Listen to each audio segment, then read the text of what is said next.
Alright, what's up guys, it's Cygnus here with another video, and in today's video I'll be going over the top 5 buffs from the monster balancing update that will be coming out soon. So this is my opinion, of course, so if your opinion is any different, feel free to leave your opinion down in the comments. And with all that out of the way, let's go ahead and get into the list, guys. So coming in at 5th place is going to be the Water Mummy or Nubia. Basically what Nubia's buff is going to do is it's going to move the freeze rate from 35% to 50%. So every time he attacks, instead of 35% chance to freeze, he has 50. So you could see 15% more chance to freeze is good, of course, but he's still not going to be all that good, I don't think, because it's still only 50%. But still, it is a good buff from 35, so that's why Nubia is coming in at 5th place. Coming in at 4th place is going to be the Wind Dragon or Jamire. Basically what the buff is on Jamire's 3rd skill, the one that resets the skill cooldown of all your teammates. The skill will now also cleanse all debuffs off all enemies, so it's a full cleanse, and it resets all the skills of all your teammates. So you can see how that's pretty good, but you can see it's still only in 4th place because, I mean, although it does cleanse, which is of course better, it's still not going to help all that much in a lot of situations. You don't really need to cleanse with Jamire anyways, but of course it never hurts to have cleanse. It's not going to hurt you at all, so that's why Jamire's coming in at 4th place. And coming in at 3rd place is going to be the buff to the Wind and Light Period or Period or however you pronounce it. Sophia, Ava, or whatever. Those people.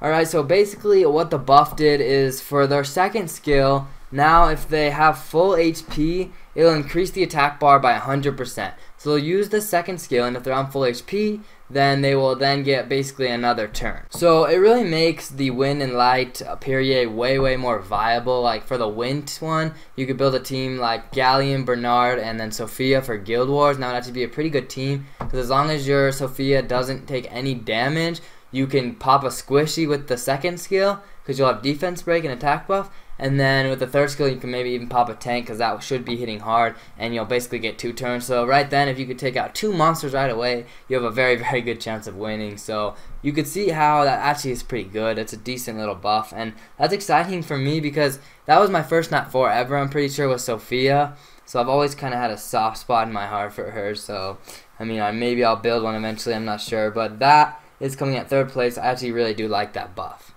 Alright, so coming in at 2nd place is going to be the buff to the Fire and Dark Kobold Bombers to their 2nd skill. So basically, instead of blocking beneficial effects on their 2nd skill, the skill cooldown time of the 2nd skill will be decreased by 1 turn each whenever the enemies are inflicted with continuous damage. And for the Fire one, his 3rd skill will do dots also, as well as the 2nd skill will still be doing dots. So the dots will probably be there, especially if you're running with other daughters. So that'll just decrease the skill and you'll get it back and back. So I mean, that's pretty good because then you'll be putting more dots on, and that's just good to have that many dots and repeat. And with the dark one, although his 3rd skill doesn't have dots, his 2nd skill will still do dots, so you'll keep getting the dots back. So that's why the Kobold Bomber buff's coming in at 2nd. So coming in at 1st place is actually a super good buff, if you ask me. It's to the Water Phoenix or Cygnus, which is a very commonly used monster. Very good monster already. So he got a buff to his 2nd skill and his 3rd skill. His 2nd skill, Frozen Orbs, instead of just doing damage based on his attack power, it'll do damage based on your attack power and the enemy's max HP. So it's just like Sig's 3rd skill, which is going to be awesome for Giants B10 and Dragons B10 and Dungeons, because he'll have 2 skills based on max HP, and those are going to hit super hard against the boss.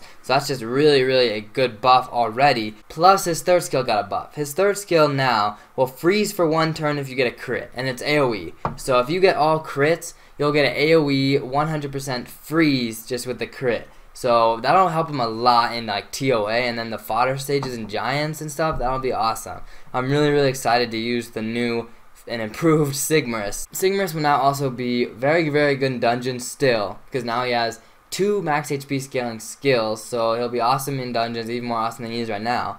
Plus, he'll be pretty good in TOA because, again, max HP can be nice for the boss stages, as well as just all the stages. Those guys start to get a lot of HP in TOA. Plus, you have the AoE freeze and single target freeze on 2nd skill still. So, that's just actually really good. This Phoenix buff is insanely good. So, everyone with a Sig, which should be pretty much everyone, should be very excited that this buff happened. So, that is why Cygnus is coming in at 1st place. Alright guys, so I think that's going to wrap up this video. Again, if your list is different than mine, leave that in the comments. I'm interested to hear what you guys think. But I'm really excited for this buff, guys. I'm really excited for these buffs to these monsters because they seem pretty good. But anyways, guys, if you have any questions, comments, or concerns, feel free to leave those in the comments. Thank you guys so much for watching, and I'll see you guys in the next video.